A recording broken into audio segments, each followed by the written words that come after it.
So what are the changes you've observed in the practice of public relations during your career?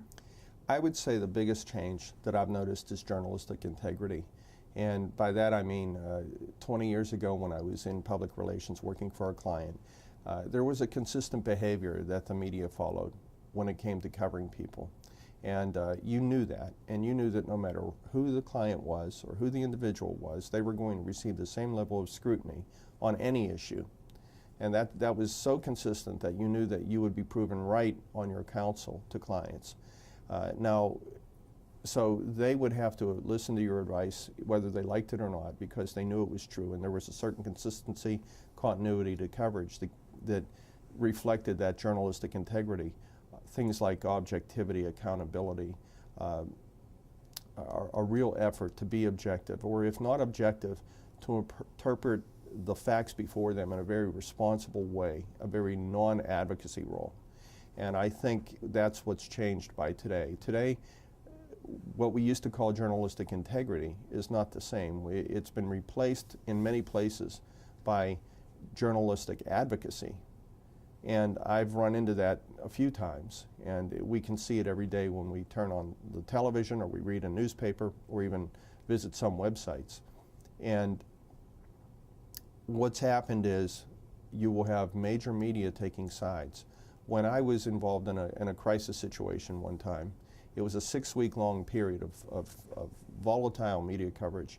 And at one point, a very major national newspaper daily came to us, and he covered the story. He was a little bit more with the other side than the company that I was representing. Now, my role as an advocate is to advocate for my client, but it took me by surprise that a reporter seemed to be playing the role of the advocate for the other side. So after one of the meetings that we had with this reporter, I asked him, off the record, why do you take sides on stories like this? And he wasn't bashful about his response. He said, we look at the way the world is, and we think of the way it should be, and that's the way we report. And I always remember that in working with him and his publication after that.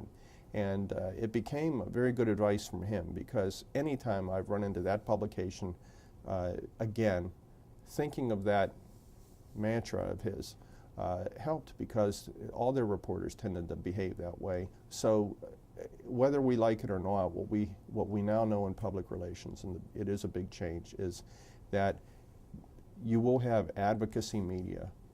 And so you're no longer, it depends on what side of the issue you are, whether you're going to be highly scrutinized or not, or even unfairly ridiculed, and where the facts will not matter to certain reporters in certain cases. And we just have to know that. Now, why does this happen? Economics is a big reason. Newspapers have learned that you can't be neutral and sell newspapers and sell advertising.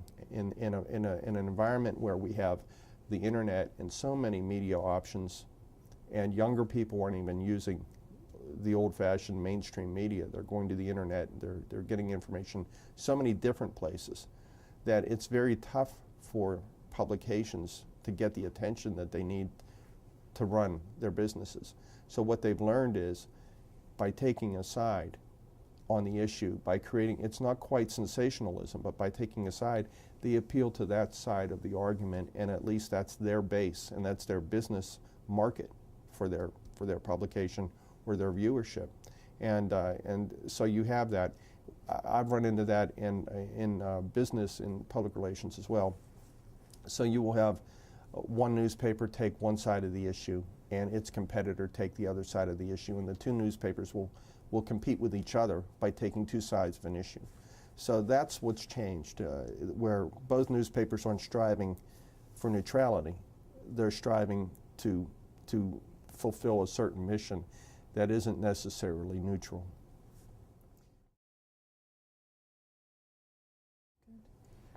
Well, let's spend a couple of minutes talking about ethical public relations, and in a way we've already started to step into ethics as an issue here. In your professional opinion, what constitutes ethical public relations? That's a good question.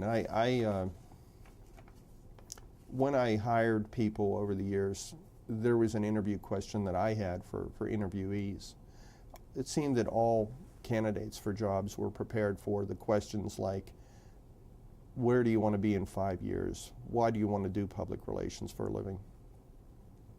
One of the questions I always hit them with, and I didn't do it to throw them off, but I did do it to get a glimmer of who they really were, was I would, at some point in the interview, say, what do you stand for?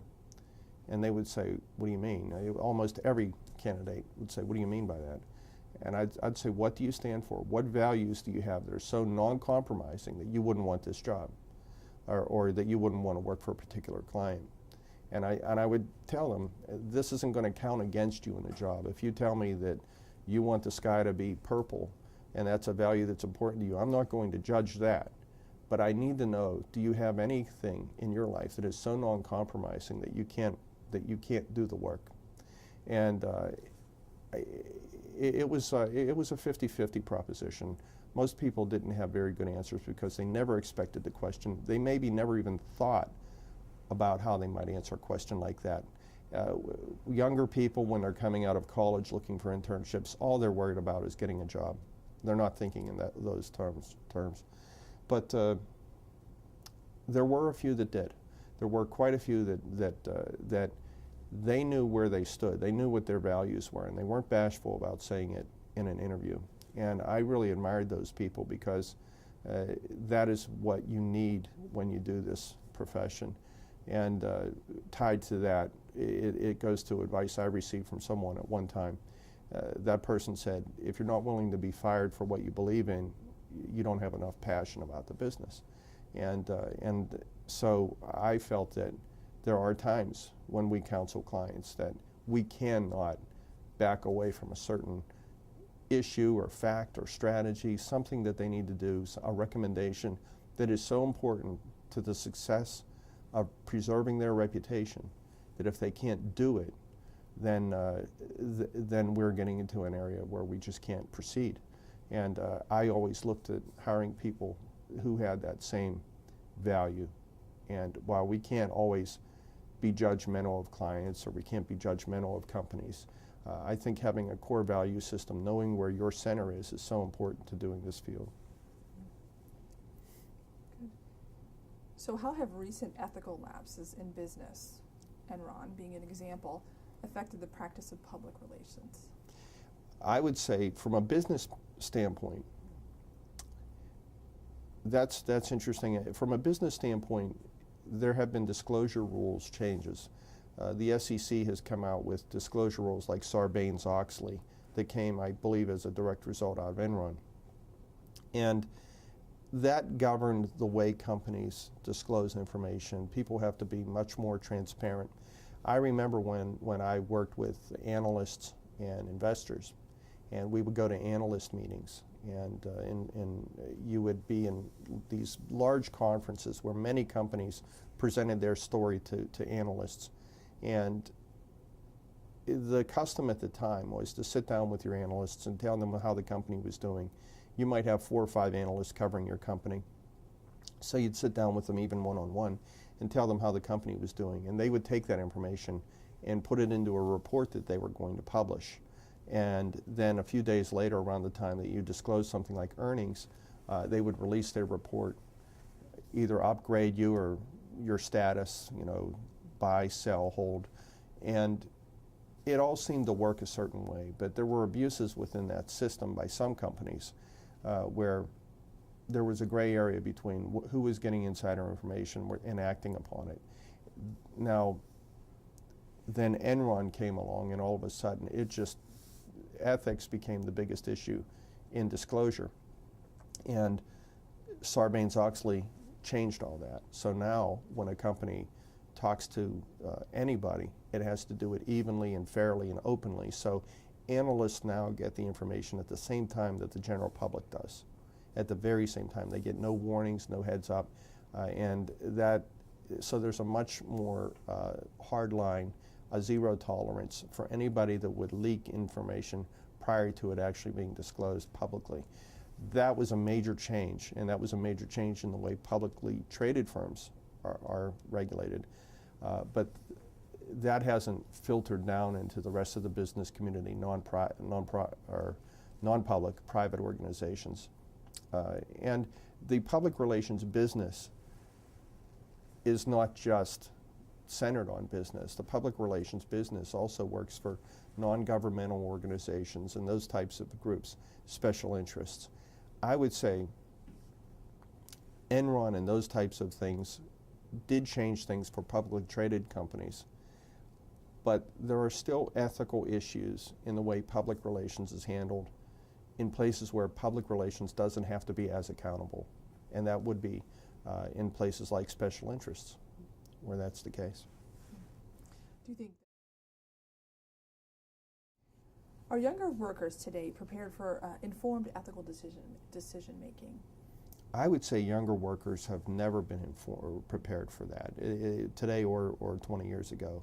I don't think it's something that they think about heavily as a group before getting into the profession because they haven't been confronted with it yet. And that's why I used to ask that question in job interviews.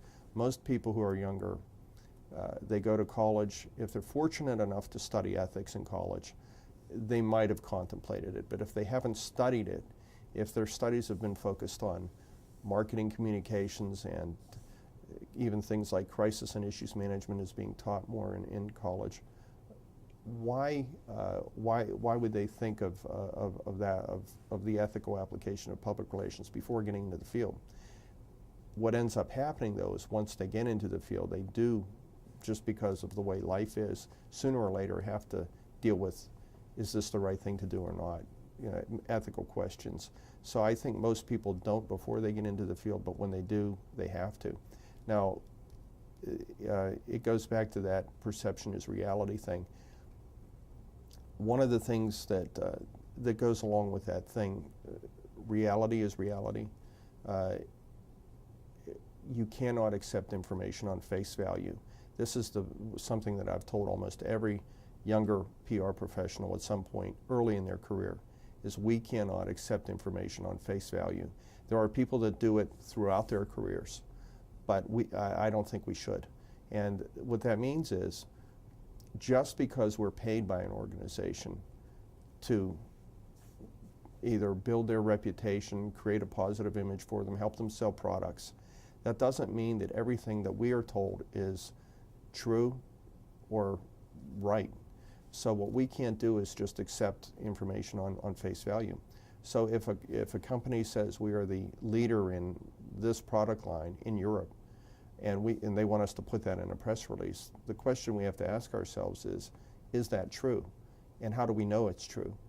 Now, there's a certain amount of information that we can get directly from within our companies or from our clients that we can accept, but it has been verified and it has to be used.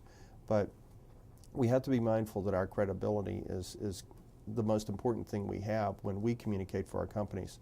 So what I used to say to young people is, if you accept a lie, you will tell a lie. And if you tell a lie, it will hurt you, and it will hurt your organization, and it will hurt your client.